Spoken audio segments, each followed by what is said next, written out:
Say, kids, what time is it?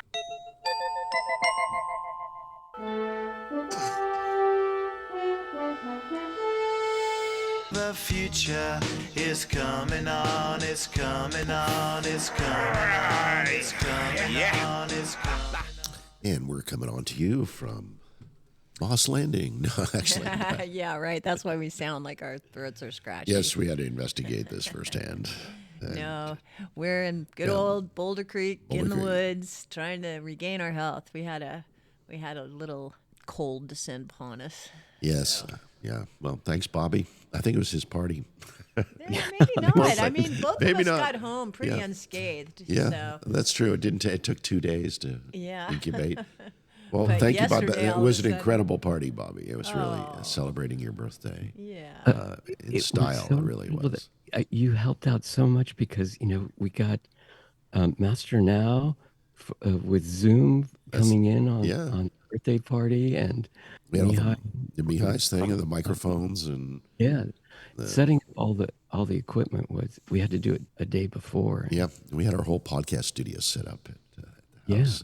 That was amazing. Thank you, Al. Being able to connect a live party to guests all over the country. Yeah, it was fun. It was really good. It was wonderful, really wonderful. And it was so interesting for Son and I as we ran into people we hadn't seen for many years, and they reminded us of whole chapters of our life that we've lived, like the Dan Mapes days in the 90s. Yeah, and the our beginning first of the date was digital Dan media Mapes revolution. Thanksgiving.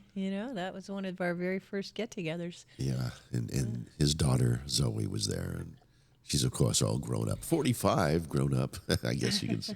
She's a mom. Yeah, mom. She has the cutest little girl. Yeah, very cute. So that was really good. And the Who Man is just an amazing caterer. Yeah, And if you any- guys really, I can't even say, you just fed us so well.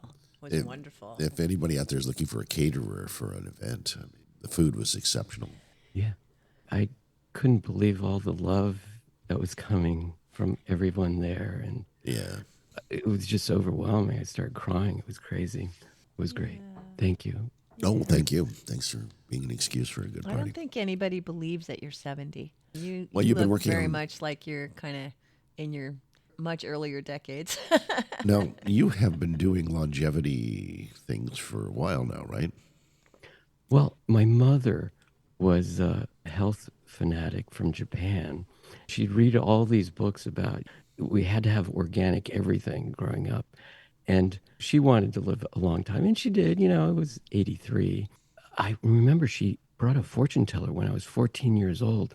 And he was doing from Japan. And it wasn't astrology or anything. It was geomancy kind of fortune telling. It was his own thing. But he's looking at my charts, and he pulls out maps around the world, and he says, where have you traveled? And using history and how wars, the outcomes of wars, and which direction you travel and what time of day. Anyway, he was looking at my chart, and he says, you're the first person I've seen that has the ability to live to be 200. Wow. 200. And this is I was 14 years old. So I thought the guy was out of his mind, right? Okay, well, I guess you're not even at the halfway point yet, Bobby. You're a third. That's right. And did I tell you the story? Maybe I should tell the story about escape velocity. Uh-huh. Yeah, tell us the story. Well, in the longevity realm, there's this new meme that's going around. They're trying to achieve escape velocity. And the belief is if you can reach the age of 150, then you've reached escape velocity, which means that there's going to be new developments that could give you life if you wanted to. Infinite. Well, the Singularity crew has been saying this for quite some time, right? Oh, have they? Oh, yeah. There. Yes. I mean, in around 2005, Ray Kurzweil said, if you just live 30 more years, you'll be in the sweet spot. We'll have made all of these advances in nutrition and supplements and technological means of enhancing your life and your health. And he's pretty much built his life around that. If it's only 30 years, that means I only have to live to 100, and then I reach escape velocity. Yeah, right. Well, that was 2005, so you have to get to 2035. Doesn't it go something like over the next 5 years, you might have advancements that will allow you to live 6 years longer, and that Right. you can Right, always just yeah. stay a little bit ahead of the curve Keep adding. by taking Keep adding the advantage of the extra latest. years that become available. Yeah. Now, we saw an interesting documentary on this whole thing on Netflix. I think it was called Don't Die. Oh, the Brian, what's his Brian name? Brian Johnson. Johnson. Yeah. Yeah. Now, you track him at all, Bobby? You know, they had a view of his cupboard. He has a little medicine cabinet closet, Yeah. and I have more things than he does. Yeah. But I took everything that he got and added it to mine. Yeah, I'm learning something every day. I go out and there are just simple things that like weightlifters have been using, like creatine. Oh, yeah. And I added that to my stack of supplements I take. Uh-huh. And I definitely noticed my brain was working much better. Oh, And in fact, if interesting. I take it at night, I'll wake up in the middle of the night. So I have to take all these things like in the morning because it's so brain enhancing. It's noticeable. And it's very inexpensive. Taurine is very inexpensive, and creatine that the weightlifters were using. I take a lot more than I never took this last year, but I'm taking it now. And it makes a really big difference. It's inexpensive. Yeah, these things are coming out like at least once every couple of weeks. I hear a new supplement that I never thought about before, but if you take it now, it shows Makes a that. difference, yeah. I say the creatine, yeah, it's just for muscle building support. Yeah, but now they found out it really builds brain cells, new brain cells. The creatine, Creatine? not just Really? muscle cells, brain cells now. It builds cells, period, I guess. That's what. Yes, that's what it does. So the research has been how rats go through mazes, and as they get older and you add creatine, all of a sudden they can remember things they didn't remember before. It kind of staves off Alzheimer's and dementia. Who And knew what's that? the source of creatine? Is it Calpart or what? I'm going to have to research. I just take it anyway. Anyway, I'll find out. I'll report back to you. Yeah. Okay. Just Well, curious about that stuff. The Yeah, it is. details. It's fascinating. When you're sick or have a cold, you feel a lot older and more fragile, I must say, or I do anyway. It makes you think that maybe longevity is a pipe dream when you get sick. Or somehow you already missed your Yeah. window. Oh, I blew it. I don't know. Anyway, it's interesting to think about. And maybe even live. I mean, I was more looking at the part where you can freeze your brain and, you know, Yeah. Alan is going to wait until you just literally take a pill and it fixes you. no, So well, might have to freeze your body while the technology comes into being. I think it's not that far off to be able to recreate the body through cellular regenesis techniques. Yeah. And that your brain, with the data in it of your Sure. life, is what's unique. Perfect health. You know, Deepak wrote that book about asking the question philosophically about what is it that allows a brand new cell that's created for mitosis and is the first cell in a new body to perfectly reproduce out to trillions of cells Yeah. and create a very healthy young body. And how does that process allow you to fix it so that it doesn't deteriorate over time? That's kind of what perfect health depends on, is perfect cellular replication. Yeah. Well, good luck with that. Katya's been studying a lot about stem cell therapy. And there's a Dr. Joy Kong in Riverside, Southern California. And she's promoting not the cells where they take the liposuction or from inside your bones and re-injecting you with those stem cells. The problem with those is they put them in a petri dish and they let them multiply, but they're old cells and they don't work as well as these umbilical cord. The new cells. Yeah. And these umbilical cords. Yeah, it's like your car. Those cars already have dents in them, so they can't replicate perfectly. But aren't the umbilical cord cells not your DNA? Don't they come from? That's correct. You know, so this woman collects these stem cells from a laboratory that only does young women under the age of 30 that have a perfectly born children, you know, so we're not killing off any embryos or anything in the process. Yeah. And they just take the umbilical cord. Also, they're not vaccinated for some reason. the source of these. The choice is to have unvaccinated. Well, because the vaccination is intentionally a mutational technology. If you're trying to start with your original cells, you can't have ones that have been rewritten by CRISPR-Cas9 or Yes. mRNA I want my strategies, stem right? cells pure. Yeah, so they're pure cells. And she has reported these testimonials by people, miracles, within weeks. Like there's a guy that totally destroyed his foot, got run over, and it's like all the bones are crushed. And within a month, he's running. In a month. Not walking, he's running on his foot, Crazy. Or a 9/11 had his lungs totally destroyed. It's scar tissue. He could hardly breathe, And after 20 years after 9/11, he comes in and he gets one treatment. All of a sudden, he gets almost 80% of what he had before. He can breathe and everything. It's crazy. And this happens just very quickly. I hope And the Al can figure treatments- something like that out for his foot. He's had a long-term injury from a Well, when I broken broke foot. my foot, it never healed Never really healed properly. correctly. And after a couple miles of walking, it starts to hurt. Yeah. Maybe these are just, but I understand that it can work with practically any system of the body. Wasn't this the system that also works with the respiration, that it goes to the lungs for healing any respiratory problems as well? Yeah, this was the 9/11. He was a firefighter. Yeah. And his lungs got totally destroyed, kind of like COVID, where you have scar tissue and you don't have lungs, alveoli, or anything natural there. It's just like scar tissue, and there's hardly anything to breathe with. Yeah. Miraculously, when you just take it as an IV, it knows to go to where scar tissue is and repair it to where it's brand new again. So it has an inherent knowledge of what to do.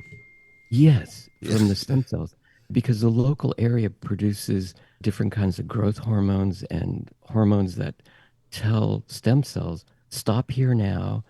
There's a human growth factor, and what it does, it looks for stem cells. Stop here right now and start producing this organ that is here at this place and time. Oh.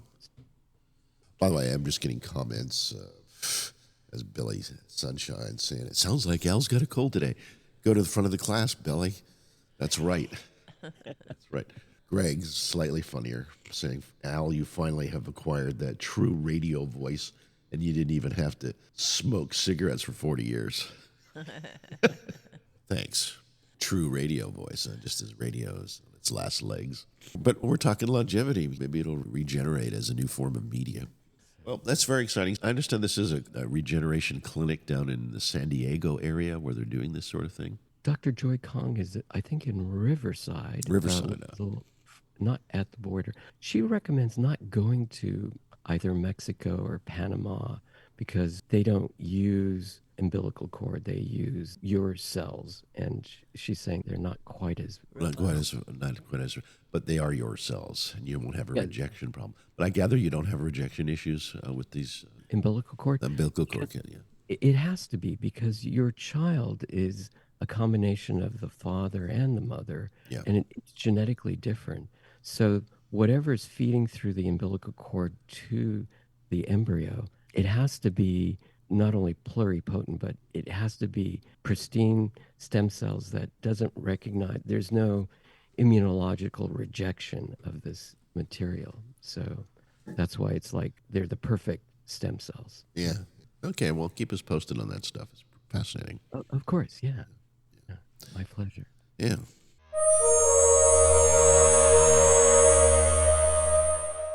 I'm going to pivot over to a big event that's been on our minds, at least here in Santa Cruz and Monterey County, the Moss Landing battery plant fire. Yeah. We that was a real bummer for people this weekend. We did a 3-hour report on that. Yeah, Saturday, we were still at the beach looking down the coast when it started and saw these 100-foot walls of flames higher than the smokestacks at Moss Landing from far away. And to spare you from hearing me straight for 3 minutes, I got Larry and Mary to give us the update report, as is our AI co-hosts. They're really good at this sort of thing. So it's a 4-minute piece. I'm going to play it now. All right, so we're diving deep today, and it's a pretty hot topic. literally, Yeah, no kidding. the Moss Landing battery plant fire in California. Big news. Big news. And you guys have sent in a ton of stuff on this. Articles, reports, you name it. We've got a lot to unpack. We do. And like always, we're going to break it down piece by piece, try to understand what happened, why it matters, and where we go from here. Yeah, and I think this one's important because, battery storage, it's crucial for renewable energy, right? But the Moss Landing fire, well, it's a bit of a reality check. It shows that there are some serious safety concerns that we need to address. For sure. So let's get started with just the facts. The fire broke out on January 16th at the Moss Landing facility. Right. It was mostly contained within a couple of days, thankfully, but reports are saying it kept smoldering for a while and the damage is extensive. Yeah, I saw that too. Something like 80% of the facility and the batteries themselves were destroyed. That's wild. And this isn't even the first fire at this facility. No, it's not. This is actually the 4th fire at Moss Landing since 2019. Fourth. Yeah, so that obviously raises some red flags, makes you wonder if there are some underlying issues here, maybe even problems with the battery technology itself. Makes you think, for sure. Mm. And we've got to talk about the impact this had, beyond just the facility itself. This fire caused evacuations, and there were huge concerns about air quality. Absolutely. Luckily, those evacuations were lifted fairly quickly, and air quality monitoring hasn't shown any major health threats yet, at least from what I've seen. Right, but it's definitely something that needs to be monitored closely long term. Right? Totally. We need to make sure there are no lingering effects. Yeah. And the specific chemicals released during the fire, that's something to keep an eye on too. There's a lot of research to be done there. For sure. And then there's the environmental impact. This plant is located really close to Elkhorn Slough, a super sensitive ecological area. Yeah, that's a major concern. Even if there isn't obvious immediate damage, there could be long-term consequences. This whole thing really makes you question whether these kinds of facilities should be located so close to such vulnerable ecosystems. Absolutely. And speaking of impact, we can't forget about the infrastructure side of things. Right, the ripple effects. Exactly. Highway 1 was shut down because of the fire, disrupting all kinds of travel. It shows just how integrated these facilities are into our everyday lives. Any problem, any disruption can have a huge impact. For sure. And we've got to remember the human side of this too. The community, the people who live nearby, they're obviously worried. Totally. They're calling for transparency from the company, accountability for what happened, and of course, better safety measures. I mean, who wouldn't? Definitely. And some are even calling for an independent investigation, which, given the track record here, it's hard to blame them. This goes way beyond just technology. We're talking about people's lives and the environment they live in. Absolutely. So where do we go from here? We've got this ongoing investigation into the cause of the fire, but what other questions should we be asking? Well, the investigation should tell us what went wrong in this specific instance, but we need to look at the bigger picture. Are there better, safer battery technologies out there? Are the current regulations for these facilities strong enough? What about fire suppression systems? Can those be improved? We need to be asking these questions. Yeah, it feels like this fire has really exposed some potential weaknesses, some areas where we need to step up our game when it comes to battery storage. Totally agree. It's like a wake-up call. Renewable energy is crucial, but it can't come at the cost of safety and environmental protection. We need to find that balance. Couldn't have said it better myself. Yeah. Well, folks, that's our deep dive for today. There you go. There you go. So you can ask them. You can ask them questions. They're interactive now. They're not just. They're not just talking. That's the funny thing. So Moss Landing. What we've heard so far is that the air quality monitoring that's conducted by the U.S. Environmental Protection Agency specifically has not detected significant threats to human health from the smoke or gases emitted from the burning lithium-ion batteries, believe it or not. Yeah, I wish that they would give us a little explanation of what is and is not healthy. Just trust me, it's good for you. That's really not very satisfying. Well, I could ask them that question. All right, what are you going to ask them?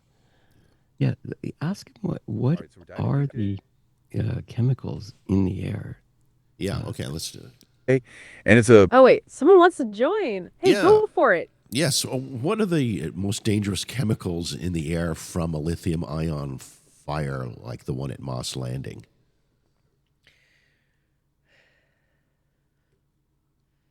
Absolutely, and that's a really crucial point you're bringing up. Yeah, it's not just smoke, right? Exactly. Lithium-ion battery fires can release some really nasty stuff. Okay, let's unpack this. So we're talking about things like hydrogen fluoride, which is super toxic. Okay, that's really bad. And that's why air quality concerns are so serious with these kinds of fires. And it's great that you brought this up because we were planning to talk about the air quality, but now we know to go deeper into those chemicals. Yeah, and it makes it even clearer why we have to monitor things so closely. Well, that's a perfect segue. Let's get into it. So yeah, we were saying battery storage is essential for renewable energy. Okay, Predator. I'm going to hold that thought. They answered the question about the chemicals. They were going to get back into the battery tech. One of the things is what newer battery tech is available that would supersede what they're doing there. My understanding, for example, is that the Tesla battery that's right next door to the Vistra plant does not have this thermal runaway issue. They have better mitigation responses for that. My brother from Santa Fe sent me an interesting note from his Nextdoor app about how there's a newer type of facility that's been built for these batteries that is much better than what they were using prior to 2022. Like the Moss Landing was built in 2020, and it uses a large warehouse type building with open interiors and overhead water sprinklers, and all the batteries are really close to each other. In the new, more modern designs, there are like 40-foot containers that are separated from each other. The batteries in them, a lot more protection in the event that if one battery blows, it's not going to start a chain reaction. And that's the newer designs. So those could be critical for future batteries that may want to be created here in Santa Cruz. And to that effect, there are actually 3 giant batteries being planned for Santa Cruz now. And on Saturday, we had Becky Steinbrunner come in to tell us what those locations were. And after the break, I will play a few minutes of that so that you can see what our city councilors are planning. Great. Okay, what a good segue. Okay, we'll be right back.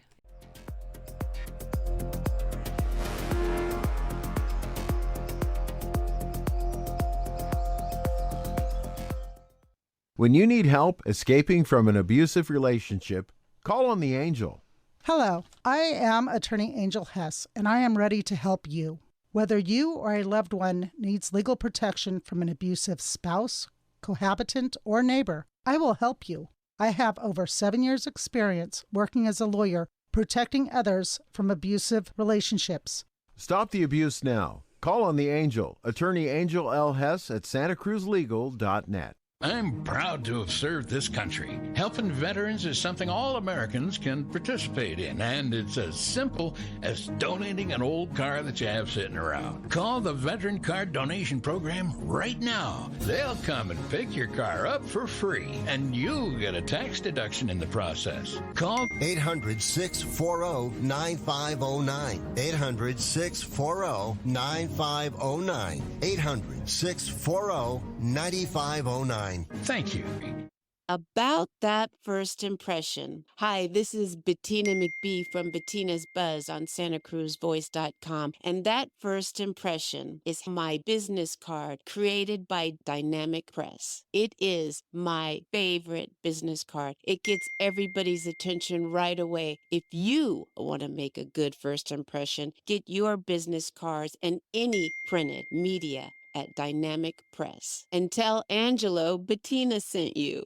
Listen and be heard. You can support one of America's first local news and talk streaming radio stations, SantaCruzVoice.com. Your support will help build the Voice's streaming infrastructure and maintain the programming of its 34 local broadcasters. Your support will help build a radio station that you will be truly proud of.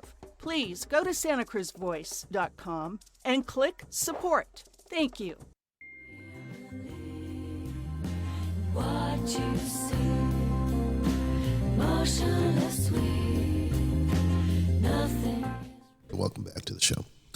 Here's a little clip from Saturday's special with Becky Steinbrenner stopping into the studio with us to tell us about the sites being considered for giant batteries here in Santa Cruz County. The Santa Cruz County Board of Supervisors approved rezoning 3 large this is 13 to 15 acre parcels in the county, to build battery storage facilities, just like what we're seeing burn down in Moss Landing. The first parcel that is already in application with a project is in Watsonville on Green Valley Road near Minto Road. It's a 14-acre parcel, supposedly in an apple orchard, which, in my opinion, violates county law Measure J that prohibits taking agricultural land out of production. But you see, Supervisor Bruce McPherson pushed this through in the last few weeks of his time as a supervisor for the 5th District. He sits on the Board of Community Energy, 3CE, which depends on battery storage to support their mandate, or their mantra, if you will, that they will be 100% green energy. They need that battery storage for solar and wind energy, electricity storage. So he pushed this through, and county planning staff said it would take at least 6 months to do the environmental evaluation of it, but he insisted that it come through to the board and be approved before he was finished, and it did. So the first project, that there's actually an application submitted December 17th by a Massachusetts-owned company called New Leaf Energy. The project is being called Seahawk Energy Battery Storage. It's on Minto Road in Watsonville, and the local consultant pushing it through is John Swift, who used to work in county planning department. The other facility site is, I think, a real travesty, and people need to be contacting their local supervisors about all of these 3 places. But the second one is in Aptos on Freedom Boulevard, directly across from Aptos High School. Really? From the high school? Yes, right across the canyon from Aptos High, and depending on which way the wind blows, in direct contact with Aptos Junior High.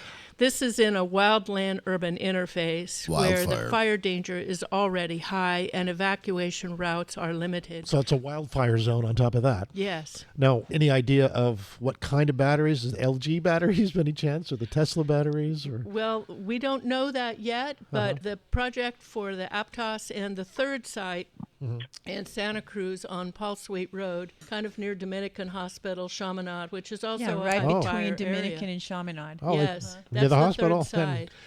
The fourth resort. site, Which is a forested area. Yes. Could really be a bad fire. Exactly. Originally, when this was presented to the planning staff and the Board of Supervisors in August, there was a fourth site identified in Scotts Valley. But when it came back a few weeks later, that site was removed because the county staff realized, or Supervisor McPherson realized, the site was within the city of Scotts Valley and the county had no jurisdiction. So they really did their homework well initially, but people need to be writing their supervisors about this. You can look up the application for the Watsonville site. If you look up New Leaf Energy, it's based in Massachusetts. I don't know their track record. I don't know what kind of batteries it will be, but people really need to be on the horn with their supervisors right now and making sure that... Not in my backyard. Not, well, you know, where do you put a battery storage place bottom of the bay? But that's why I wanted to stop in and really make your listeners knowledgeable about this. Not many people know, but this is something that is, in my opinion, a disaster waiting to happen if this happens in Santa Cruz County in these high wildfire the wildfire doesn't sound like areas. a good mix Right. for that. I think that gets the essential message. It gives you the overview of the future of some battery sites in Santa Cruz County. So I'm curious if people feel like maybe we should be just accepting that the batteries are safe, even though it's pretty clear that they're not, and not fighting back. Well, I do think that we need to have, batteries are obviously going to continue to get better and will be around. We all have batteries. We don't necessarily love them. We use them extensively. But I think the important element here is to really work with the latest containerized designs required by post-2022 for the new standards of battery storage and management. Obviously, the system here was prior to these designs. And my understanding is that they actually built the batteries in where the turbines used to be for the generator, the oil-powered generator. It was that PG&E power plant, the smokestacks. Right. Moss And you Landing. know something about the difference between these batteries, these Vistra batteries versus the Tesla batteries? They're very different technology, right? They have a different fire code. What it was that building that had the turbines in it. That was phase one, and it's just an old building. It's contained. The newer phases, the batteries are in these cabinets outside, and they're insulated from each other. But here, if you remember 5 years ago, what they were using in these server farms were these batteries. They're rack mounted, and they take a 4U height, and they're very heavy, and they're just regular old lithium ion batteries. And these things can catch on fire, and they did. That whole building, they couldn't put it out, so they just let it burn. Yeah. And That's what's rack happening style right battery. now, right? Is Yeah, they're it's just happening letting right it now. burn out. They can't tell you when it's going to stop burning. They've reopened Highway 1. They're telling us the air quality is safe because there's no wind and it's going up very high, and they're giving us very inadequate reassurance, in my opinion. Yeah. Because I would like to hear people if they notice it. I mean, I know when I was driving through Salinas and Watsonville on Friday that I could definitely feel a very harsh feeling in the back of my throat, and I'm sure that was the metallic residue in the air. Hydrogen fluoride. I put this on Llama 3, and I just posted it to you, but you should read the hydrogen fluoride dangers. Pretty bad, right? It's astonishing. First of all, if it comes in contact with the skin, it can just burn the skin. And as far as respiratory, it'll cause your eyes to tear because it's caustic to the eyes. But as far as respiratory, it can cause respiratory failure and even death. It does damage the lungs. You really don't want to go there. Yeah. You have to wear protective gear, gloves, goggles, and face mask. It has to be well ventilated area. If you're downwind and you see any of this smoke coming towards you, I would grab a gas mask and try to protect your lungs if Yeah, possible. because none of the surgical masks can protect you from this stuff. Right? Yeah, you need a P100 or better gas mask. Yeah, I understand the firemen didn't want to go near this thing. Yeah, and I wonder what it is that allows the news to act like it's not a problem. They don't have any experts giving us reassurance. They just have authorities saying, okay, you know, we've lifted the, we've opened the road. You understand this is a PR disaster. It's like the Hindenburg almost, in terms of batteries going up, like killing everything around them. Not good, right? And that's fortunately that didn't happen. But they could get a reputation that far goes beyond what's actually happening. Yeah, well, I'm just curious who can step up and become the expert and give people a track to run on in terms of understanding what they can and can't do about it. I mean, we know people in Prunedale are really suffering, and even if the evacuation is over, it doesn't mean that they're... Did you answer? I did, yeah. Okay, so It sounds like it. Hey, there you Oh, are. there you go. Hey, all right, we have connection. Yes, we do. Yeah, you're nice and Oh, loud. good. Okay, so once again, Master Now calling from the future. Yes, and you have the solution to this battery problem? Well, I do. Okay, so I've been tracking batteries for a long time. Maybe not as long as you, but maybe since you moved off grid, you've been pretty deep into it. Yeah. But all of these electric cars that caused fires after the various floods over these past couple of years, they have no doubt necessitated better batteries that won't do that. And I don't think it's just being able to stop the runaway. There are many batteries that don't even let that start. So I'm just wondering if Larry and Mary might have something to say about that. Okay, what's the question here? The question is, what would be the best battery to use now with today's technology that wouldn't allow this type of fire to happen? Like, I don't think your LiPo batteries will do runaways. I think you can put a nail through them. So you think that the fire that's burning is just the last old technology, and once it's gone, it will never come back because we're going to use something better in the future? Well, I think it has to do with following the money. Well, it just depends who makes what deal on all that. Okay, well, I did Like ask Grok, and It says, given what happened at Moss Landing, to prevent similar files with inherently safer chemistries, consider the following. Lithium iron phosphate. Lithium iron phosphate. There we go. Now, Bobby's talked about that too, lithium iron phosphate. Yeah, Well, you have those in your. LFP. You have those at your house. Not yet. They're less Anyway. prone to thermal runaway compared to nickel, manganese, cobalt batteries used at Moss Landing. You bought a 100 amp LFP battery, didn't you? One. Last year? I do have a 100 amp one, yeah. This is an experiment for a mobile It's not our main source. I mean, energy station. theoretically, you can shoot a bullet through this thing and it will not catch on fire, as opposed to a lithium iron. As soon as you just tap it or crack it or something, it will short circuit, it'll catch on fire, but LFP will not catch on fire. Well, LFP, according to Grok, has a stable structure, which makes them less likely to catch fire, although they are not entirely immune to overheating under extreme circumstances. They're also known for their longevity and safety in applications like electric vehicles and grid storage. But that's not the only one they suggest. That's the top one. They also suggest redox flow batteries.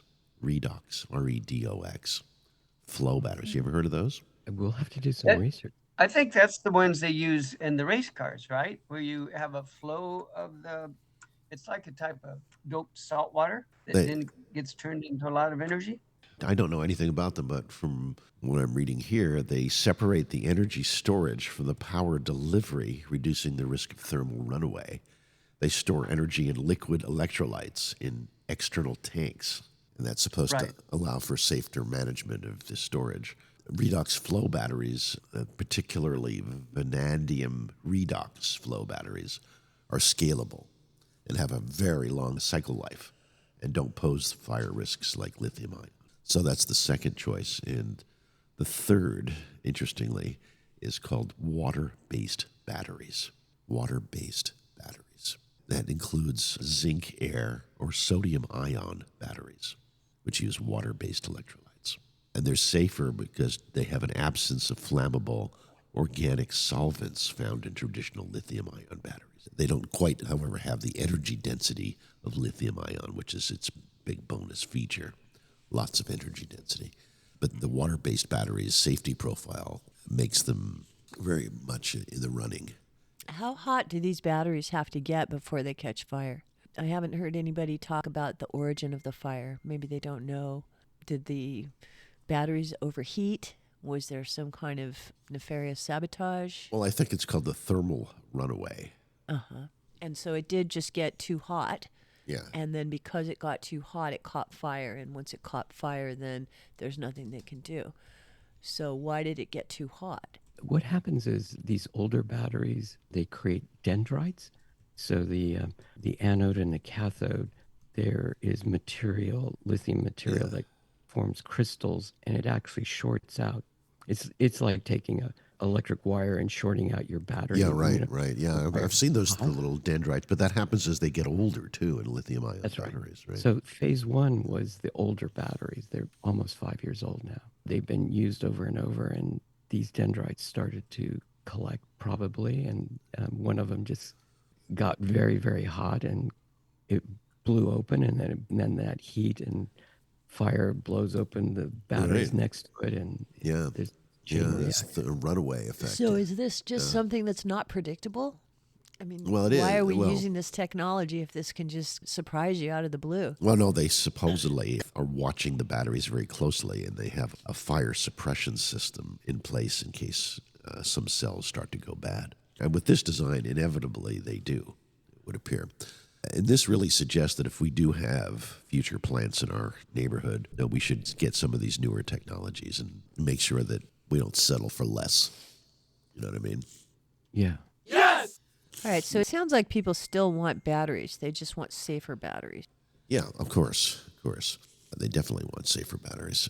They say that the thermal runaways are caused sometimes by manufacturing defects or physical damage or overcharging.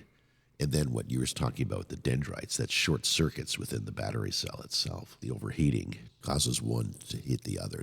So that's where the newer designs that separate the batteries from each other more effectively stops the thermal runaway from impacting other battery banks nearby. You can imagine how hot these get to melt metal. I've seen that with my lead acid batteries. I accidentally drop my wrench, and it hits the cross tube positive and negative on a 6-volt solar battery. That wrench turns red hot pretty fast. Yeah, so this is kind of like the early days of electricity, right? It's dangerous. We don't really know exactly what's the most dangerous part of it, but we keep running into areas where we need to improve it. Yeah, so detection and response. Whatever systems should be in, have the latest detection and response systems. Yes, including fire suppression. One of the interesting ideas that came up is thinking out of the box about fire suppression. Currently, they use techniques like gases or water mist systems to mitigate the fire, but the effectiveness against a runaway is hard. But remember, Red Adair and the fires of Kuwait. The fires of Kuwait, and one of the world's most amazing movies about fires on top of oil rigs in Kuwait. During the war, all of the Kuwaiti oil rigs were detonated so that there was an out-of-control fire. Right, yeah. And they had to blow up the top, which was counterintuitive. Why you had to think about blowing it up to stop it, to put it out. But the thing that gets me is that you instantly put out the fire with an explosion. And what is it about the explosion that broke the fire triangle that keeps fires going? Well, I would say it blew it out. So the force of the explosion... It broke the boundary layer between the oxygen. It interrupted the fuel and heat. So because the fire was blown out, it just went back to being oil instead of inflamed oil. I can imagine if we could just put out fires like that. Just wouldn't that be something? Make a wish, blow it out, blow it up. That's a kind of... They have something called concussion devices that usually just make a big, like concussion grenades. They're not really blowing things up. They're just making a big noise. Concussion? Is that... Yeah, that's along those lines. Yeah, concussion. Yeah. I guess that if we had a fire suppression device that uses that, you keep everybody away with earplugs. I would imagine that the sounds necessary for breaking the fire triangle might be harmful to our health. But perhaps sound waves, high compressed sound waves, might be able to play with that boundary layer.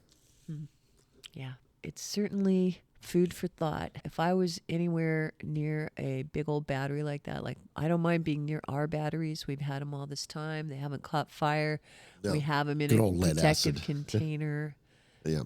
And we seem to be able to do what's necessary so that that doesn't explode. All right, well, we're coming up on the top of the hour, so we're going to come back in a few minutes after some local news. Yeah, and I thought I'd give you the update on the whole thing with Moss Landing. It's interesting is how much it was in the news initially. Now it's pretty much quiet. Yeah, it seems so spooky. Nobody's talking about it. It's overshadowed by the LA fires. Well, there's a lot going on. I mean, we had we had an inauguration of a new president yesterday. Yeah, you're right. You're right. There's a lot of things getting our attention. For it. All right. Okay, back. We got some interesting stories that also that involve the president. To talk after the break. All right. Have a great future now, everybody.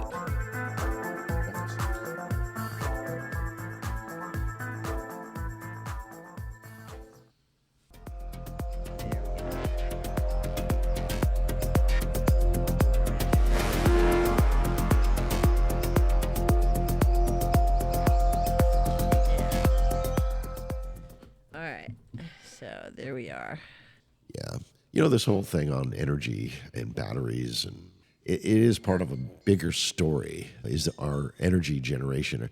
How many stories have we heard about the suppressed technologies of energy generation over the years? And is there anything really to all that? Because if there is, then maybe we're just barking up the wrong tree. We're just doing batteries. Maybe if there's free energy machines that are just been suppressed, we can unsuppress them and have cheap and available energy that's non-polluting on a global scale now. Is this stuff real? And that's what I wonder.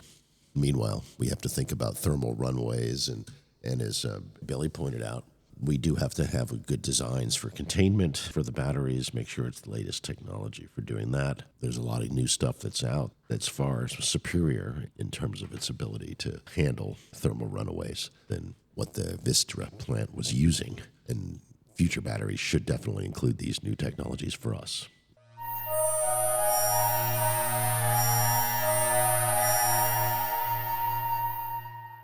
One thing that we did see was that Trump signed all those papers in the first day that he got in, and one of them had to do about the rollback for electric vehicles. That's kind of interesting considering how close he is with Elon Musk. Right. What does this do for Elon and his relationship with Trump? So what's the future of Tesla regarding this latest executive order?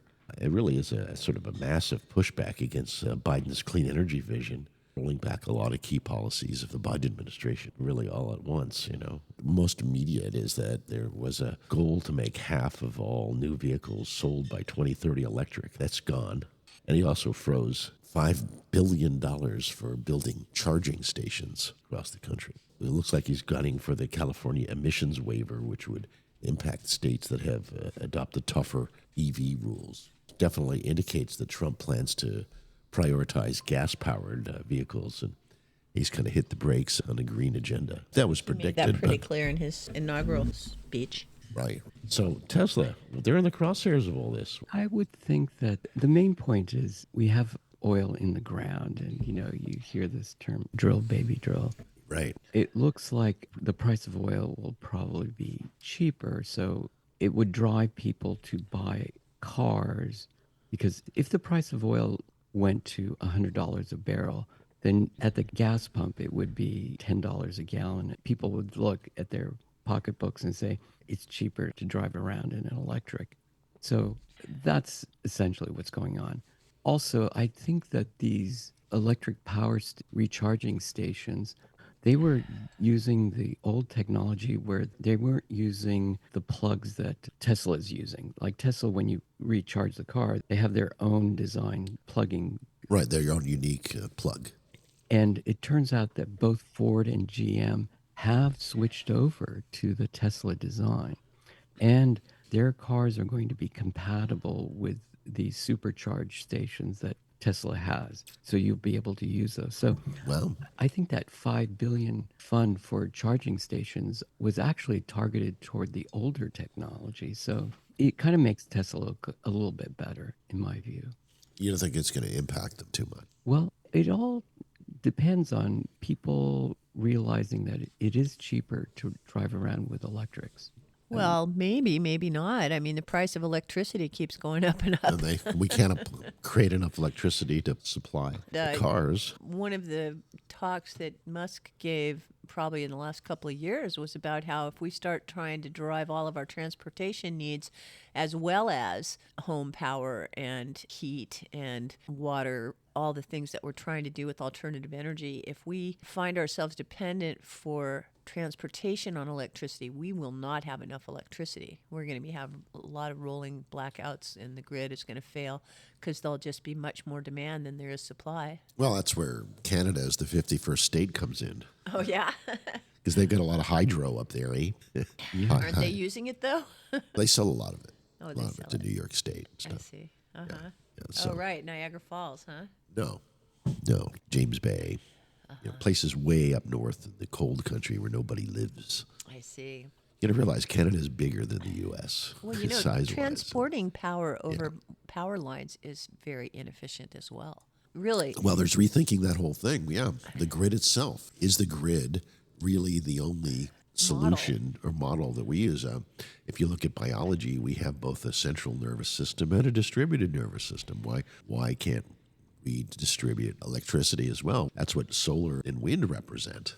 Well, distribution. With the battery tech, they allow that to exist. I guess because technology is complicated and it's not something that everybody knows how to use. And so there is a bias towards centralizing it so that you can provide it and solve the technological solutions with expertise, instead of what makes a little more sense is for everyone to be educated and to do their own domestic, local electric generation, right? If everybody had solar power on their roof and then that was being used, it would be ideal for neighborhoods to be their own little power stations. It would. Right? It'd be. Yeah.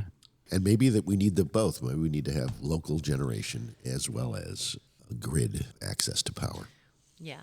It would be less of a stress on the grid, which is the current issue. And it's very expensive to maintain the grid as it is, never mind doubling or quadrupling its capacities. Oh boy, and these fires in LA, people are still saying that it's the electric company and their failure to maintain these above ground lines that is sparking the fires. Yeah.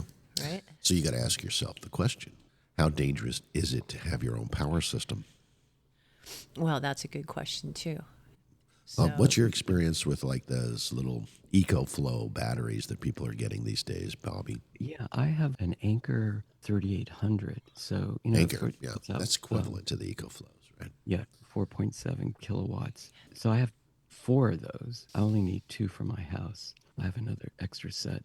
So yes, it would run my house for a couple days. Well, the idea is that you would have, say, solar to charge up your batteries as well. You don't have the solar, right? It came with one 400-watt solar panel that folds out, but that's nothing. I want to put in 8 of these large 500-watt panels and put them on the roof, and then that would charge my 4.7, the two 3800s. So can it charge my electric car? I have a BMW i3. It would take a long time. I think it'd take a couple days to charge. Yeah, I think your car is the thing, is that's where the grid comes in. Yeah. Unless the solar systems get a lot more efficient. They are. Yeah, I'm just worried about the tariffs that might be imposed this year. I bought the batteries last year, so they weren't under tariffs. So I'm just wondering if they're going to be under tariffs. Well, there's supposedly 25% tariffs coming in. Oh, really? For China stuff. Yeah, well, by February? It's hard to say. A lot of Trump's promises or posturing. What do they call executive orders? A lot of these executive 200 of them, yeah. A lot of them are being challenged immediately in the courts. They're not necessarily the law of the land just yet. Right. Because it's interesting. It's like a king with proclamations. What happened? Yeah. Well, it doesn't seem very democratic, but it is the way that for the last probably 40 years, the decisions have been made pretty much since Clinton started the line item veto. Yeah. It took the power away from Congress and put it in the pen of the president. Giving the executive branch a little bit more power. Yeah. It used to be that they could decide on a tie, and Congress had all of the decision-making power. Now they have the decision-making power, and Congress is constantly tied. By the way, there is a fun story about China. Oh, yeah? Okay. Beijing is going to be hosting a historic marathon event that's going to be attended by both human and robot runners. Oh, cool. In April coming up. In April, we're going to have a robot race. The robots are going to race some humans? Yes, they are. They're going to be running in the same race. Historic marathon. Okay, I have the article up here. Yeah, pull that up. That's a pretty fun story. Your voice is better than mine. Why don't you tell everybody about this? All right. Well, okay. We have it's groundbreaking. Beijing Yitzhang Half Marathon, and apparently it began in November of 2024, and we have some pictures, and I guess it was people with. It actually shows some runners racing a robot. Oh, that was the 24 race, Yeah, that was the 2024 race. And apparently they're planning for a new one in April, and they're calling it the first marathon to feature humanoid and robot runners together. Right. Yeah, so. Dozens of humanoid robots. Yes. And they will participate in a half marathon, which is typically around 12 and a half miles. Robots from 20 companies. Okay. 21-kilometer route. Right. And they're expecting 12,000 participants, like any good marathon. Yes. And robots from more than 20 companies are going to be running alongside Top 3 get prizes. Route. Top 3 get prizes. Right. Yeah. Whether if they're humans robot or can not. beat the robots, then they'll receive prizes. If robots beat the humans, they'll receive the prizes. I wonder what prizes they would come up with that would be equally appealing. Yeah. I wonder if these robots, you know how in road racing, they have pit stops where, they take off the tires and they put on new stuff. Do they replace They break batteries in down. Yeah, robots? he needs his new battery. Pull it out. Well, these robots are required to move on two legs. Oh, they can replace batteries during the race. It can be either remote controlled or fully autonomous. Both are allowed. And they can be short or tall, up to 2 meters tall, which is, a little over 6 feet, I guess. And among the notable participants is Tiangong. And what makes him notable? He is a humanoid robot developed by Artificial Intelligence Innovation Center. Yeah, they didn't tell you. They didn't tell you why he's notable. No. Okay. There's one that runs at 10 kilometers an hour. That's pretty good. Wow. Yeah. Yeah, that's the one we're talking about. Tiangong has an average speed of 10 kilometers per hour. That's pretty fast. That would be about 6 miles an hour. For a marathon, that's probably a pretty standard rate. But apparently China has really embraced the humanoid form factor for their robots. They're all in on it. They have this thing coming up called the World Humanoid Robot Sports Games later this year. Well, apparently by August, they're going to have a marathon where it's just the robots competing against each other. And then there'll be sideline events focused on the humans. Yeah. Human-robot interactions. Yeah.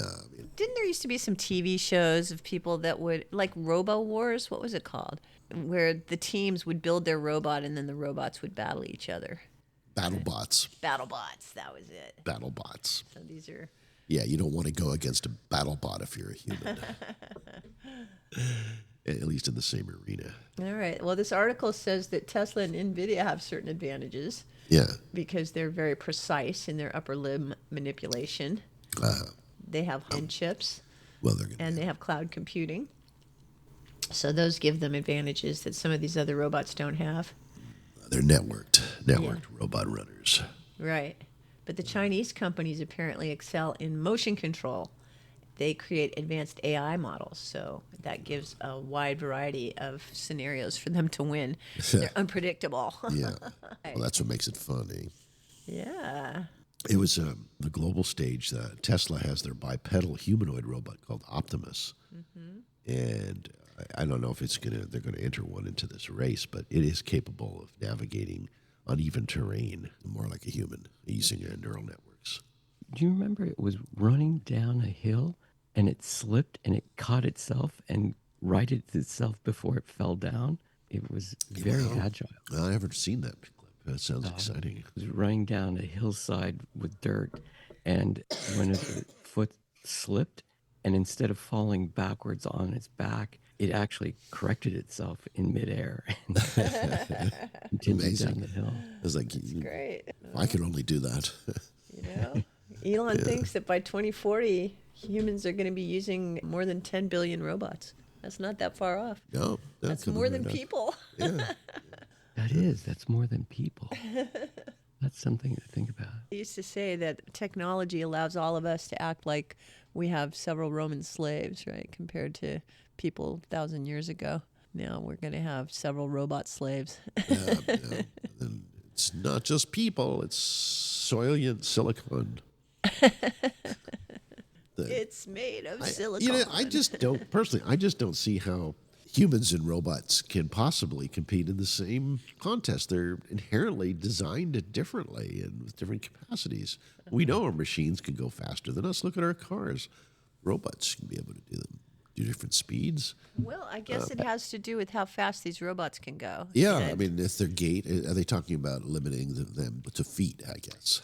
I think marathoners takes them about 4 hours to go 25 miles, 2 hours to go 12 and a half miles. These guys are going 12 miles an hour. They're fast. 10 kilometers. It's going to be like we have these Paralympic games. Yeah. And the humans are going to be on the second-rate Paralympic human race. Well, it's going to be like with like. Yeah. Right, humans are going to race humans, and robots are going to race robots. They're the same capabilities, the same range of capabilities. Enough differences so that we can have contests, but not so different that they're a different species, if you will. Talents are very species-centric in biology, and they're also that way in our machines. They must have some rules about what kind of humanoids are allowed to run against humans, Right, there are rules.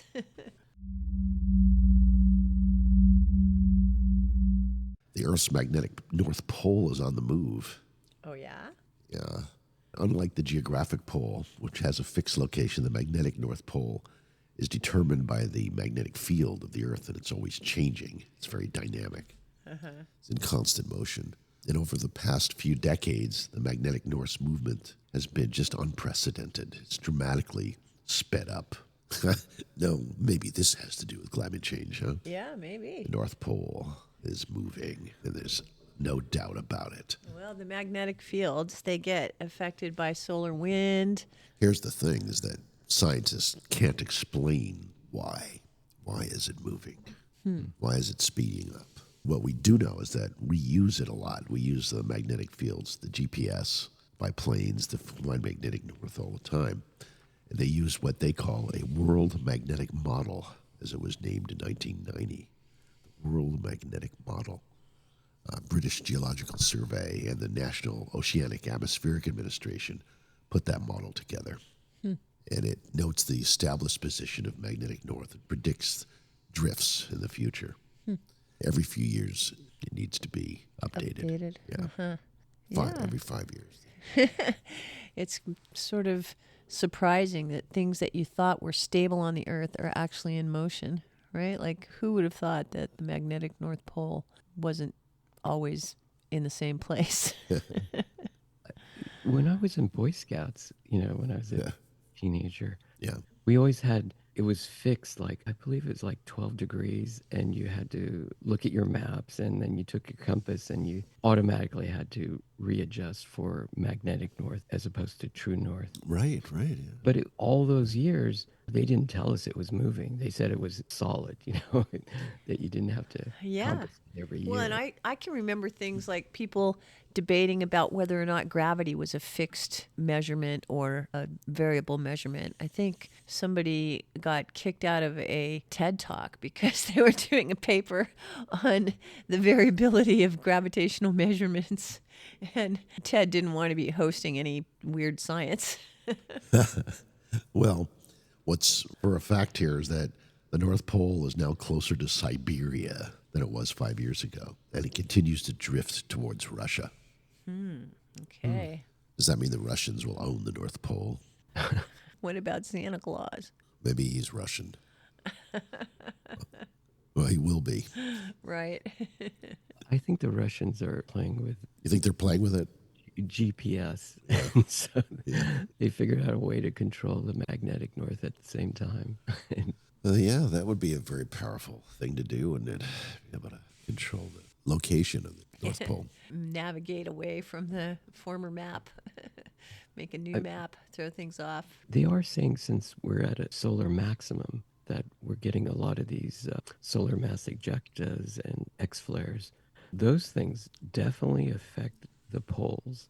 And it could, since this is charged material and magnetic material that's Right. charged, Yeah, I it can see might that. be affecting our poles at the same time, or could collapse our In a magnetic. sense, one way to think about it is that the magnetic fields are like the shields on the Enterprise. And, Oh, that's right. Yeah. and they're getting zapped by photon torpedoes coming from the sun. The Van Allen belt, they used to call that. Yeah. Don't the pulses come from the sun itself? Yeah, they can be protons or neutrons, and the protons definitely are charged positively. They also have a magnetic spin to them also. There's a lot of particles that are coming when these solar mass ejectas happen and hit us at the right spot. They can wreak havoc on the magnetic poles for sure. And they can affect radio wave skipping and all kinds of things. Right, the ionosphere, the Ionosphere, with the Schumann resonance. radio propagation. Schumann resonance. Isn't it Schumann resonance the Earth frequency, like around 8 hertz, something like that? That's right. The whole And planet was resonating it's at that. going up recently from 7.5 to now it's 8 and above right now. So 8.5 and sun above. affects us with that, yeah. I wonder what it has to do with the North Pole. Well, it does, because it's the ionosphere is charged, and when you send those radio, like ham radios, they skip off the ionosphere, and it's that magnetic sphere that it's bouncing off of. the radio waves. When you have these solar flares, that whole sphere is changed. There's spots, there's holes in it, and it's damaged. And so you can't bounce off the ionosphere for ham radios. They can't talk to the other side of the world like they used to. Wow. They used to be able to, now they can't because of the solar wind? When these solar winds happen, yes. That's why AM radio goes out, especially at night when these solar storms happen. AM radio doesn't go as far. Yeah. It's an energy ocean up there. Learning how to navigate it is half the fun. Right. We used to love skips. Shortwave people loved skips also. That's right, yeah. I remember once we picked up WFIL in Philadelphia from Santa Barbara. Really? Yeah. Hey, let's go to a break, huh? All right. It's that time of day. All right, and I've got a special sound for you after the break.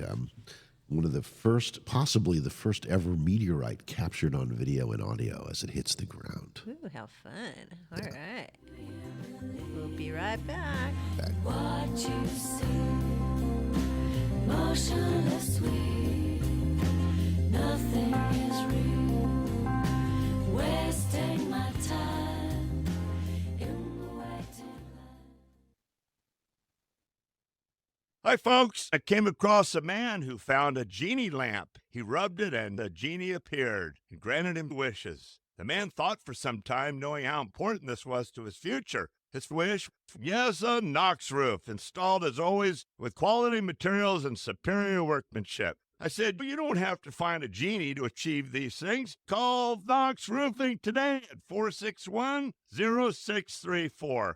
461-0634. Okay, thanks, folks. Please continue to hold, and we will answer your call in the order in which it was received.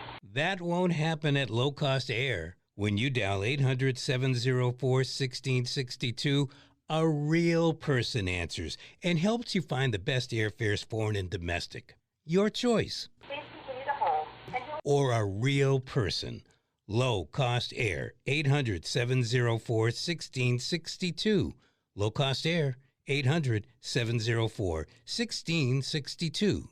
The Hook is California's first ever cannabis outlet. 100% locally owned and operated, we're here to be your friendly neighborhood hookup. We believe that everyone should have access to fairly priced cannabis, so we work hard to get it to you for 30 to 50% less than the other guys. If you're 21 or older with a valid ID, visit us in Capitola or in Watsonville today. We're here to be your friendly neighborhood hookup. Check out our website, hookoutlet.com, for deals and stay groovy. You need a clean, pleasant space to conduct business, but you don't want the burden of a long, expensive lease. Your solution is Satellite Co-working and Digital Media Studio on Soquel Avenue. Satellite offers private offices, meeting and conference rooms, even co-working by the hour, day, week, or month. Schedule a tour at satellitecoworking.com. Mention Santa Cruz Voice for 20% off your first reservation.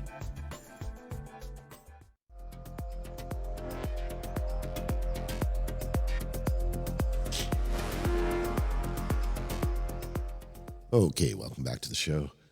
Talking to Al and Son Lundell, a.k.a. Dr. and Mrs. Future, and Bobby Wilder in San Francisco. Welcome back to the show. Mm-hmm. Yes, we're hanging in there. Yeah, we're hanging in there. We're surviving. What you call under the weather. Yeah, under the weather, but we get to work in our home studio, so bear with us. We got something fun to share with you here. Joe Vladem of Marshallfield, Prince Edward Island in Canada was standing outside of his home last summer in July before he was about setting off for a walk with his dog when possibly the first meteorite ever captured on video and audio hits the ground right in front of him. Whoa, no kidding. Yeah. Seriously? Yeah, they have a video That's cool. of this. I have it in the links page. So we have a link on Yeah, you see it, but the sound is interesting. See if we got the levels up here. Okay, the levels are up. Here we go. This is front step. Whoa. Oh. It lingered a little longer. If he had lingered, Second he person. might have been the second person. Okay, one more time. He sent samples to the University of Alberta, and it was confirmed that it was a chondrite meteor, which are the oldest known rocks whose components were formed during the birth of the solar system. Definitely a meteor. It's hitting right outside his fence in his yard. Yeah. You probably don't want to be hit by that. For sure. That fell a long way. What did that sound like to you? Sounded like breaking glass or something. Tinkle, tinkle. Fascinating. Share that. Right. Yeah, a live video of a landing meteorite. That's pretty cool. What else you got for us? Well, if you look at the sky tonight, the winter sky, there's an alignment of the planets. There's Venus, Mars, Jupiter, and Saturn, like a planet parade that you can see. It's a sweeping view of the solar system right before our eyes. In total, 6 planets will be visible, 4 of them by the naked eye. And the best viewing for this cosmic lineup is the first few hours after the sun sets. Right. So Venus and Saturn are on the far side of the sun. Is that right? Well, Venus and Saturn will set about 3 hours after sunset. Oh. So, to that. Okay. They're the southwest. They're currently in conjunction. Mm-hmm. Yeah, that means that the planets appear close together in the night sky. Right, so they're probably on the same side of the planets visible solar system. for much of January. And these 2 planets are visible in the southwest sky. Uh-huh. So if you get a view of the southwest, I love it. this will be good. So, of course, you can't really see Neptune or Uranus unless you have a telescope. Right. But it goes Venus, Saturn, Neptune, Jupiter, Uranus, Mars, just parading across the sky. Yeah. Mars actually is currently in opposition from the sun, which means that the sun and the red planet are directly opposite from each other with Earth in the middle. Oh, okay. So when the sun sets, Mars is rising. And this is around the time when the planet is closest to Earth. So it's bigger and brighter. It hasn't been this bright since 22. And this won't happen again until 2027. Okay. Venus and Saturn visible in the southwest. Mars in the east. Jupiter overhead. Yeah, Jupiter directly overhead. Yeah. Mars will be rising in the east. I was noticing in the sky that there was something extremely bright, and I assumed it had to be Venus. And then there was another one that was red. So I assumed that was Mars there. But Yeah, they I were think the very really close bright one was probably Jupiter because Venus sets very close to the sun. It's That's never right. more than 30 Yeah. degrees from the sun. So we must be kind of close because Jupiter can be on the opposite side of the sun sometimes, but I think Jupiter must be close to us because I've never seen Jupiter that close in memory. Oh, so that's not. Yeah, extremely- well, I'll ask. Has anyone mentioned the comet Atlas that's supposed to be visible tonight? No, nobody tell you. Tell- Tell Oh, us that's about right. it. The naked I eye. heard about that. Yeah, has anybody seen that? Yes, Where do we there's look for it? Do tell. This is an extrasolar comet. I It- actually it- thought it was going to be brighter than Mars, and I actually thought it was in the west right after sunset within 30 minutes, but I didn't see it last night from where we are, but we don't really have a good view of You know, Michael, the I don't bright know what Huh. version of phone you have, but Makes a lot of sounds. we were able to point the phone at a certain part of the sky for Oh, a Christmas. Star Walk. Yeah, but there was a Christmas comet, and we were able to point the phone at the sky, and even though you could barely see it with your eyes, the phone really got it. You could take a picture, and then you have some clues where to look, and then you can see it with your eyes. So if you Right. kind of know where to point your phone, you can actually get a picture of it. If you go online, even if it's an Android phone, you just want it to do a long exposure, like half a second or 1 second if it can. Hold it very still, and it will see things your eye cannot see. It will show these comets. I think if you go up on YouTube, there's ways to get almost any phone to do a long exposure. Yeah. Yeah, they're showing us in the southwest. Southwest, okay. Well, And that's brighter than where Mars. Venus and Saturn are going to be. Yeah, that's what I'd heard, and it's brighter than Mars. Brighter than Mars. Wow. That would be a pretty bright planet. I mean, Yeah, Mars is yeah, very wow. bright. Yeah. Mars is bright? Yeah, Mars is that super one was bright Venus. right Jupiter's now. bright too. I mean, Mars is closest, but Yeah, there was one bright last night. I figured that had to be Jupiter because it was too late I thought to be Venus. Yeah, Jupiter is surprisingly bright. They say Saturn and there was can a be. little red one. There And was the a little red red one near it. Yeah. That red one was at Saturn or was that Mars? That had to be Saturn, Mars. probably Saturn's conjunct, isn't it? Saturn is closest to Venus in the southwest. Just so you know, Jupiter reached its closest approach to Earth on December 6th, 2024. Oh, that's why it's almost as bright as Venus. I thought it was Venus. It was so bright. I've never seen Jupiter that bright. Yeah, it's closest. Now it's going further away, but it was about 380 million miles away. And the sun is 93 million miles, so that gives you an idea. 4 times the distance of the sun. All right, well, it's a good night to go out with Star Walk. Yeah. Yeah. Yeah, so it's about 650 million kilometers from Earth. So look at the sky tonight. It should be fun. Should be really interesting. Lots to reflect on there. Right. Winter's night sky spectacle. Venus, star Mars, show. Jupiter, and Saturn. A very nice star show. Yeah.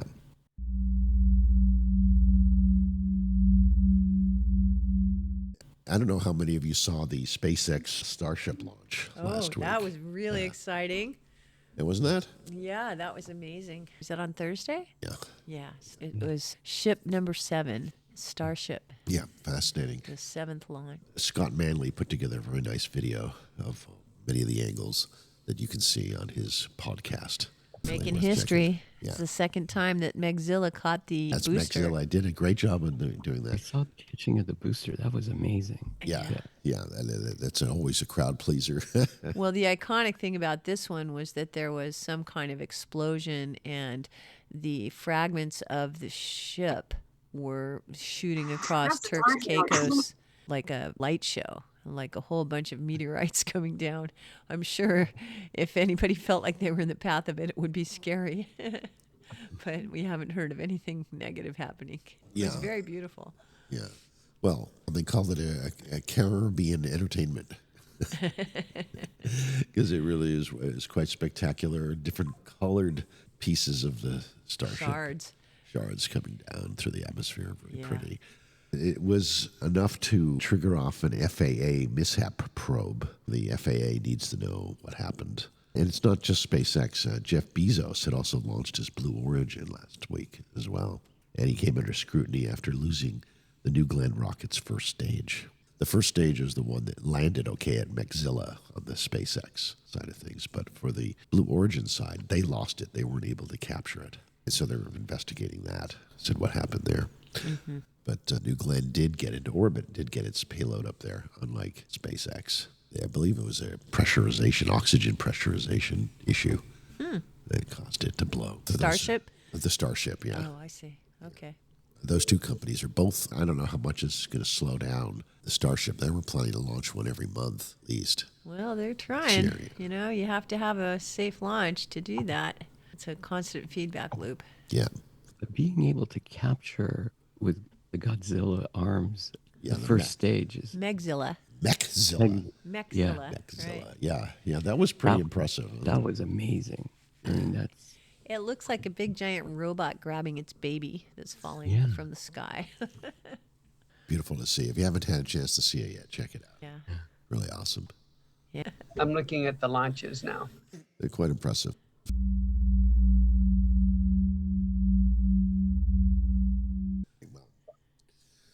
I'm interested in a little bit more info on the lung repair that Bobby was mentioning right at the beginning. Make sure Norm knows about that. And of course, anyone with asthma would like to Is know there a that. particular website you might be able to mention for that, Bobby, for the stem cell room? There's a lot of interviews of Dr. Joy Kong. They're all fascinating. So I'll send you a couple of those. And there's not that long of a wait list, and it's very inexpensive. We're talking like $10,000 per IV treatment, and people do 1, 2, or 3, maybe in a year. Yeah, I see that. It's actually stem cells and lung repair are quite in the research arena. The Yale School of Medicine has a piece on how stem cells migrate to repair damaged lung cells. Yeah, they just gravitate there on their own. You don't have to like coerce them to be there. You don't have to inject the lungs. You just take an IV drip and they will gravitate to where they need to be repaired. Yeah. So what I'm doing right now is a deep dive into a relatively new for the U.S. But Bobby, you probably have access to some inside information on ozonated glycerin, which turns out to be the new magic substance. Ozonated glycerin. Yeah, Japan has led the way on that. And so, Bobby, if you've got any friends over there that can get us into some of their books or paperwork on it, there's a fellow here who's been using it for many years as a vet, and he's treated and healed every type of tumor and issue you can imagine, skin, and both benign and cancerous. And basically, glycerin has this amazing capacity to be both oil and water soluble, and it holds more ozone than anything else, and it holds on to it. So once you get some, the half-life is 3 months, even at room temperature. So you can take it in any number of ways, put it on your skin. A lot of makeups or skincare products are now using it. So this is being nebulized by some folks as an alternative to some of the other options for dealing with infections, lung issues. I'm just asking AI about that, and it's saying that it seems to be effective for SARS-CoV-2, and it inactivates lots of viruses at the same time, and it's used for wound healing, and especially skincare, and it does have a very long half-life, like you said. Yeah, we're going deep into it. In fact, I'm going to try to, we're going to try to make our own. You can get it right now for between 20 and $30 an ounce. Ozonized glycerin? Is that? Yeah, it's fully ozonated glycerin. For every, I guess you would call it, molecule of glycerin, there's 3 molecules of oxygen. Yeah, I see one piece that's talking about how it lightens age spots on skin. You know, all that's been known for a while. What happens if you inject it into a benign fatty tumor or around other ones? They call it circling the dragon, where they go around it, and then it just self-destructs because it's half of a sugar atom. It tastes sweet. If you were to taste it, it's like sugar. Oh, so it's like poison for the cancer, though. But the cancer loves it. They But eat it and then they die. Ah, that's what I mean. It's they love it. They think it's candy. You know. Yeah, they do. They think it's their food. And then our normal cells don't have a problem with it. Really? So it's actually, from my point of view, in fact, Dr. Rowan says this very well could revolutionize, because you can take in one 15-minute inhalation using a nebulizer, you can get as much ozone into your system systemically as a 1.5 times of a 10 pass ozone blood treatment, which is a big deal to get one of those. That's where they take the blood out, 200 units at a moment at a time, and then and then they put it back in. And so it's a huge thing, and the veins don't like it. And the procedure for this is a lot less intensive. Yeah, you take the vial of ozonated glycerin that you've had in your briefcase, and you mix it with 2 parts to like 5 parts salt water, or the right viscosity of salt water. Yeah. And then you inhale that for 15 minutes, and you've got as much ozone in your system as that first part of a 10 pass, with no blood, no needles, no nothing. So I'm really excited about it. And I thought, I'm going to send it to Norm as well. Just make sure he knows about it. And Bobby, now that you're aware of it, and because it's based out of Japan, this information, Dr. Bridge, who talked the most about it, actually got someone to translate a book or a paper that was from over there. So he's been using it a lot, both for himself. He regained a sense of smell. He's never, pretty much from early on, he hadn't had a sense of smell, and he's got that back now, which is kind of a big deal. Yeah. So there's all kinds of good things. It's a brand new thing, and it just doesn't cost much money, which is why we'll never get any major traction on it with the big boys. But with people who want to heal their lungs. Or anything else. The thing is that you can't really get too much. There is no LD50. Wow. You can't kill yourself for this stuff. I mean, I guess if you inhaled it, it wouldn't be a good idea, the liquid, but that's the same thing with water. So the bottom line is it's a new, exciting thing that I would like to know more about. I'm doing my best to get the formula and the tools. In fact, I just ordered some so that we can do it here, because I have most of the tools now. Cool. Very good. I'm really fascinated because, I'm really fascinated because, when you have liver spots, it's actually caramelized sugars. And it's true that tumors actually thrive on sugar. That's why keto diet is very good for people, cancer patients, because it starves them of energy. But this glycine, which is a form of sugar, is compounded with oxygen molecules, and tumors are anaerobic. They cannot live with oxygen. They live with fermentation sugars. And so what you're introducing is oxygen-packed sugar that's going into the tumor, and the tumor thinks, oh, it's food, but then it destroys itself because there's oxygen in that packet. All right, we're in our last minute of the show this week, everybody. Thanks for being here. That's a great topic, you guys. I really like that. Yeah, I'm so glad that I got to beam in. Yeah, Yeah, really so- helpful, really insightful. I And love thank it. you again. Thank you again for making it possible to participate in Bobby's big rebirth celebration. And I think, Bobby, you're already there. You are ready for what do they call it? Escape velocity. Yeah. Let's escape together. Yeah. Yeah. There you go. Yeah, all right. Well, we're All right, love you on guys. track here. Thanks for calling in, Michael. Michael. It's great hearing from you. Yes. And Bobby, thanks Sure. a From lot. Bye-bye. Georgia, Bobby from San Francisco. Thank you. Thank you, Mrs. Future. Have a great future now, Boulder Creek. everybody. And Here, Santa here. Cruz voice. Yeah, next week we we love you. hopefully will sound normal, Yeah. relatively speaking. All right. Thanks again, you guys. Love you all. See ya. Bye-bye. Love you all.